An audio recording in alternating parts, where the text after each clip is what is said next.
If Instagram notification sounds are not working on Android, here's how to fix it. First, check your phone's sound setting. Go to Settings, Sound and Vibration, and ensure that media, notification, and ringtone volumes are turned up. Also, disable Do Not Disturb mode if it's on, as it can block notification sounds. Next, check Instagram's notification settings. Open Instagram, Profile, Menu, Settings and Privacy, Notifications, and make sure that push notifications are enabled for likes, comments, messages, and calls. Now check your Android app settings for Instagram. Go to Settings, Apps, App Management. Find Instagram app from the list and tap on it. Notifications, and ensure that ringtone or sound is enabled for all notification types. If the sound option is off or set to silent, change it to your preferred notification tone. If Instagram still doesn't play sound, clear the app cache by going to Settings, Apps, App Management. Find Instagram app from the list and tap on it.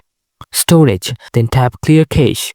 This can resolve glitches that may be causing the issue. Also, update Instagram by opening the Google Play Store, searching for Instagram, and tapping Update if available. Running an outdated version of the app can sometimes cause notification problems. If the issue persists, log out and log back into your Instagram account or restart your phone to refresh the system. As a last resort, uninstall and reinstall Instagram. Long press the app, tap Uninstall, restart your phone, then download it again from the Google Play Store. That's it. Hopefully this helps you fix the notification sound issue. If this worked, don't forget to like, share, and subscribe for more Instagram fixes.